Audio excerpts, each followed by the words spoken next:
Hello बच्चों, आप सभी का स्वागत है अपने एनएस कोचिंग सेंटर चैनल में। और आज हम करने वाले हैं अगला अध्याय प्रारंभ, न्यू एनसीईआरटी 2025 और अध्याय 3 कक्षा छठी का ये क्या है बेटा, चैप्टर है जिसका नाम क्या है बेटा, स्थल रूप एवं जीवन।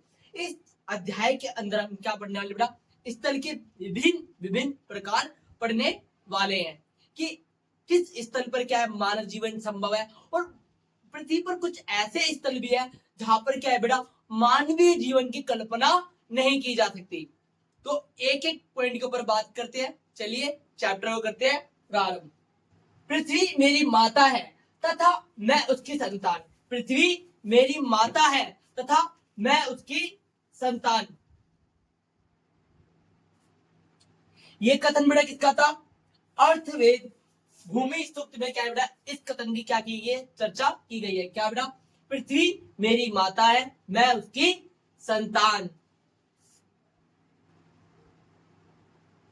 स्थल रूप, स्थल रूप पृथ्वी की सतह का एक भौतिक स्वरूप है बेटा। स्थल रूप क्या है बेटा, पृथ्वी का एक भौतिक स्वरूप क्या कहलाता है बेटा, स्थल रूप कहलाता है बेटा। जो स्थल रूप है उसको तीन श्रेणियों में क्या किया गया, वर्गीकृत किया गया है बेटा। कितनी श्रेणी में वर्गीकृत किया गया?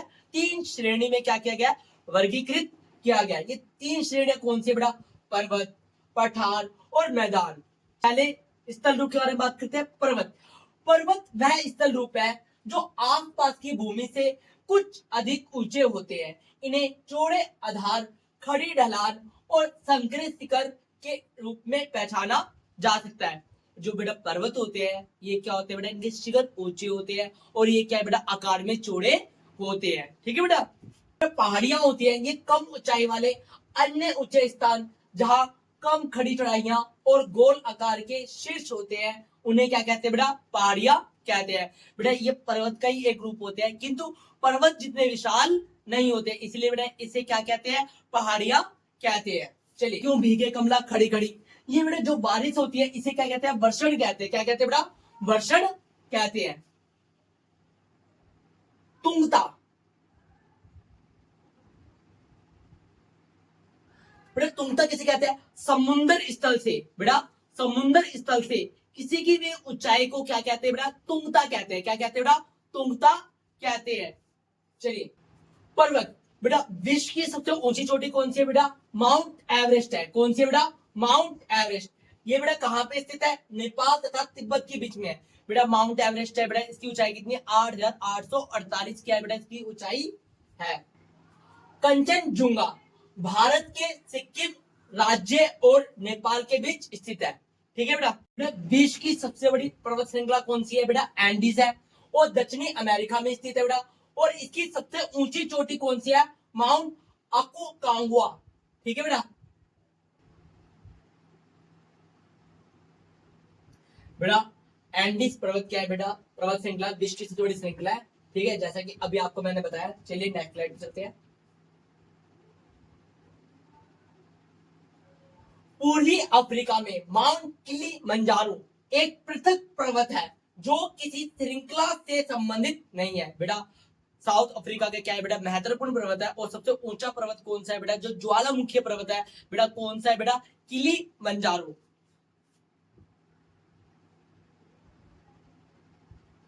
बेटा पश्चिमी यूरोप में मॉन्ट ब्लॉन्क आल्प्स का सबसे ऊंचा पर्वत है बेटा। पश्चिमी यूरोप में आल्प्स का सबसे ऊंचा पर्वत कौन सा है बेटा, मॉन्ट ब्लॉन्क।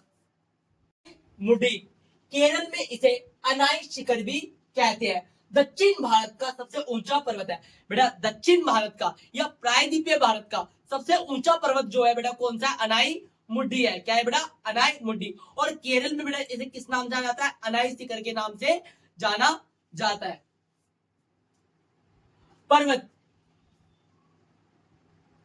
हिमालय जैसे ऊंचे और नोकीली चोटियों वाले पर्वत अपेक्षाकृत नवीन है, जिसका अर्थ है कि पृथ्वी के इतिहास में यह हाल ही में निर्मित हुए हैं बेटा। इन्हें युवा पर्वत भी कहा जाता है, किंतु इन्हें बने हुए बेटा क्या हो गए, लाखों साल हो चुके हैं। पर अन्य पर्वतों की तुलना में क्या है बेटा, ये नहीं है, इसलिए बेटा इन्हें युवा श्रेणी में डाला गया है।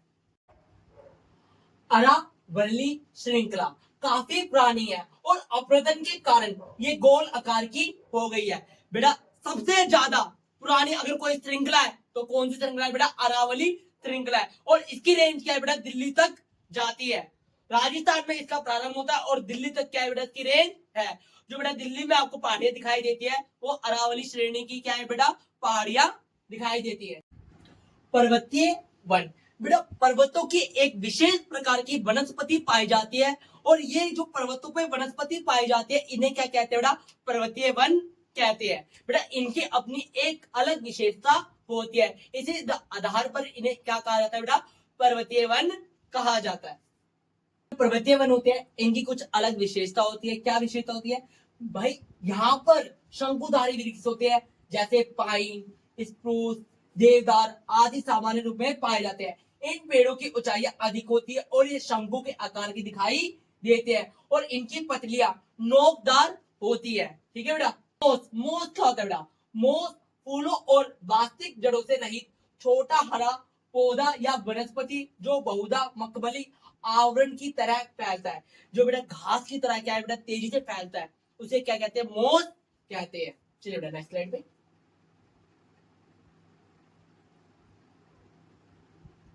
लाइकेन पौधे, लाइकेन पौधे के समान जीव जो सामान्य चट्टानों, दीवारों या पेड़ों से चिपके हुए होते हैं इन्हें क्या कहते हैं? लाइकेन पौधे कहते हैं।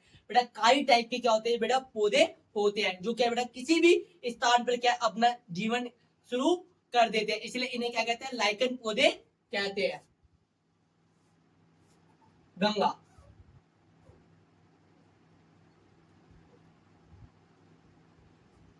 हिमालय से निकलने वाली भारतीय नदियों में सबसे प्रमुख और सबसे विशाल नदी भारत की है तो कौन सी है बेटा? गंगा नदी है। बेटा नदियां दो प्रकार की होती है, जो हिमालय से निकलती है उन्हें हिमालय नदी कहते हैं। ठीक है बेटा। और कुछ क्या होती है बेटा? प्रायद्वीपीय नदियां होती है, जो प्रायद्वीपीय भागों से निकलती है उन्हें क्या कहते हैं? प्रायद्वीपीय नदियां कहते हैं। गंगा, बेटा गंगा की लंबाई कितनी है बेटा? 2500 किलोमीटर है।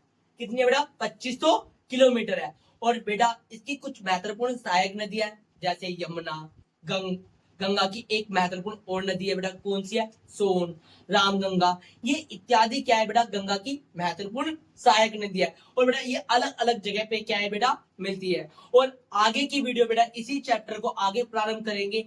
और वीडियो को लाइक करें, चैनल को सब्सक्राइब करें और बेल आइकन को दबाना ना भूलें। NS coaching centre.